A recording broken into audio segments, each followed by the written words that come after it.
नमस्कार सर. नमस्कार. आज आहे 26 सप्टेंबर 2025 हो. आणि मी एक केरळ राज्यामध्ये कोचीकडे आहे. हां हां हां.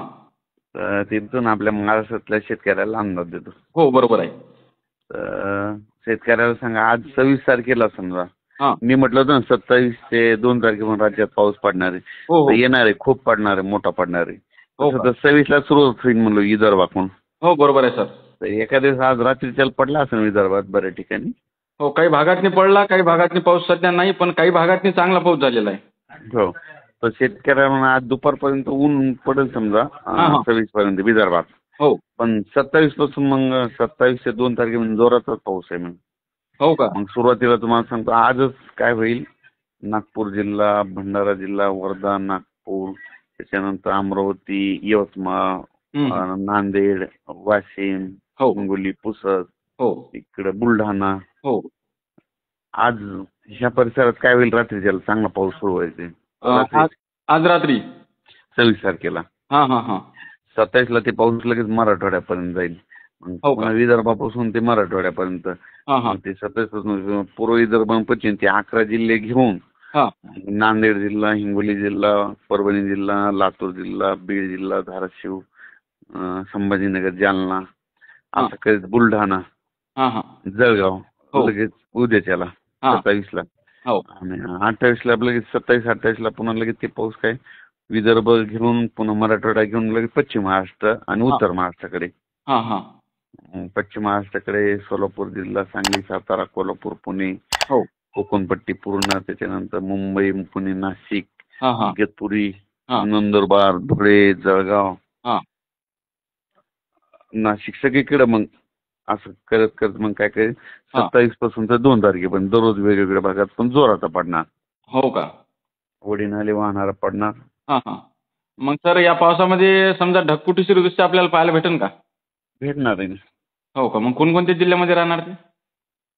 परभणी जिल्हा, बीड जिल्हा, हां. लातूर, हां. सोलापूर, हां. अहिल्यानगर, हां. त्याच्यानंतर इकडे सातारा, सांगली, पुणे, हां. मुंबई, हां. इगतपुरी, नाशिक हां, हां. या पट्ट्यामध्ये जरा जास्त पडणार आहे. हो, हो. आता सर तुम्हाला माहीत असेल तर तुम्ही यापूर्वी म्हणजे 8-10 दिवसाच्या पूर्वी सांगितलं होतं, की आपल्या सप्टेंबरच्या शेवटच्या आठवड्यातनी चांगला पाऊस राहणार. 26 सप्टेंबर पासून आधीच किती दिवसापासून 2 महिन्यापासून सांगितलं होतं ना. हो, हो. बरोबर आहे. आधीच सांगितलेलं हो. 26 सप्टेंबर. आता सर म्हणजे आता जे पुढील महिना येणार आहे ऑक्टोबर, तर ऑक्टोबरची परिस्थिती काय राहणार सर? ऑक्टोबर मध्ये पाऊस आता म्हणजे शेतकऱ्यासाठी आनंदाची बातमी, सोयाबीन करायला चान्स देणार आहे. हो का? हो. मग सर ऑक्टोबर महिन्यातनी समजा आता मग किती दिवस पाऊस राहण्याची शक्यता आहे तरी अंदाजे? थोडा तर राहील, जास्त नाही येणार. हो थोडा का? येईल एकदा. हां, हां. पण ऊन जास्त राहील ना, आता पाऊस निघून जायच्या तयारीत राहील. हो का? हो. मग मग सर आता सोयाबीन काढण्यासाठी योग्य वेळ कोणती राहणार समजा ऑक्टोबरमध्ये? दुसरा म्हणजे 2 ऑक्टोबरच्या नंतर मग पाऊसच हे येणार आहे, कमी हो का? होणार आहे. हं, हं, हं. समजा 2 ऑक्टोबरपासून पाऊस उघडेल, तर मग किती तारखेपर्यंत उघडणार सर ते समजा? ते 10-12 तारखेपर्यंत उघडं. पुन्हा थोडा येईल समजा, पण एवढा नाही येणार समजा. हो का? आता म्हणजे पावसाचा प्रभाव कमी होणार म्हणजे आता असे ते 2 तारखेपर्यंत शेवटचा पाऊस, पण मोठा पाऊस. हो, हो, हो, हो. आता शेवटचा लास्ट परतीच्या मधला ते एक म्हणजे शेवटचा दुसरा टप्पा. हां, हां, हां. पण झुडपूनच काढणार सगळ्यांना जाता जाता. हो, बरोबर आहे सर. हं. आणि सर तुम्ही आपल्या चॅनलच्या माध्यमातून 2025च्या मान्सूनविषयी एक अपडेट दिली होती. हो. आणि त्याच्यामध्ये तुम्ही सांगितलं होतं, की जे धरणे आहे ते पूर्ण 100% भरणार आहे, ओला दुष्काळ पडणार आहे. तसं तुम्ही 5 ते 6 महिन्यापूर्वीच सांगितलेलं आपल्या चॅनलच्या माध्यमातून. सांगितलं होतं ना, तू वाटल्यास रेकॉर्डिंग कट करून तुम्ही थोडी लावून द्यायला पाहिजे याला जोडून. हो, हो. बरोबर आहे सर. हो, लावून द्या ना हो, त्यावेळेस. तसा मी व्हिडिओ ॲड करेन म्हणजे कमेंट बॉक्समध्ये सर्व शेतकऱ्यांनी बघायला पाहिजे ते. हं. तर सर आता मग हे पुढचे आता जे आता हे जे तुम्ही पाऊस सांगत आहात 27, 28 आणि 29. हं. तर मग हे आता अतिवृष्टी मग कोणकोणत्या भागात होणार आहे? हॅलो. अतिवृष्टी कोणकोणत्या भागात होणार आहे 26, 27, 28?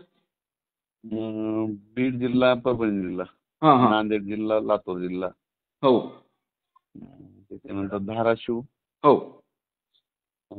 अहिल्यानगर, हो. सोलापूर, हो. सातारा, सांगली, पुणे, हां.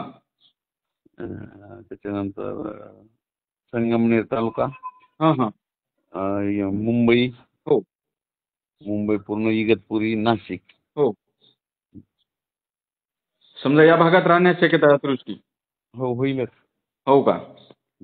आणि सर आता थंडीचा विषय काय राहणार समजा यावर्षी? आता म्हणजे समजा तुम्ही जे बरेचसे अंदाज आपल्या चॅनलच्या माध्यमातून दिले ते 100% खरे ठरलेले आहे. पण थंडीविषयी अपडेट द्या सर. 2 नोव्हेंबरला थंडी येणार आहे.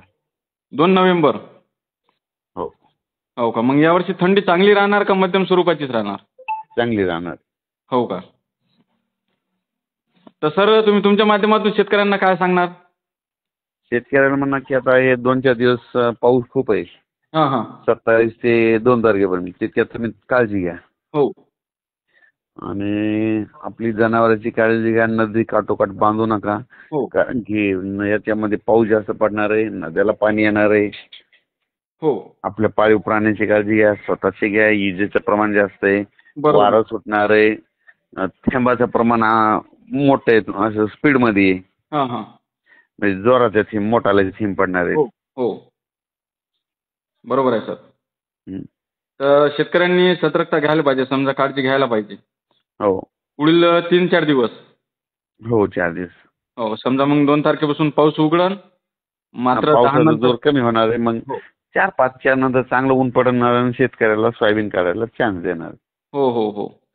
आणि सर यापूर्वी तुम्ही सांगितलं होतं की पाऊस ऑक्टोबरमध्ये उघडणार आणि तुम्ही सांगितल्याप्रमाणेच उघडला पाहिजे पाऊस. कारण की आता तुम्ही 2 तारीख शेतकऱ्यांना दिलेली आहे तुमच्या माध्यमातून.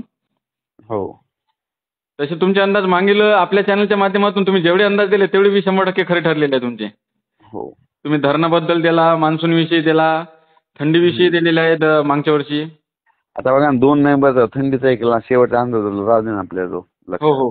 बरोबर आहे. 2 नोव्हेंबरला थंडी होईल. हो. आणि सर यावर्षी मग रब्बी पिकांसाठी काही समजा धोका राहणार का या पावसाचा आता? या 2-3 तारखेच्या नंतर धुई येईल जास्त. हो का? हो, जाळी धुई येणार आहे, जाळी धुई. हां हां हां हां. जाळी धुई आली की लगेच तिथून 12 दिवसाला पाऊस निघून जातोय. हो बरोबर आहे.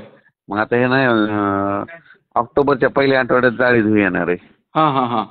मग तिथून 12 दिवसाला पाऊस निघून जाणार. 12 दिवसाला. हो. हो बरोबर आहे सर.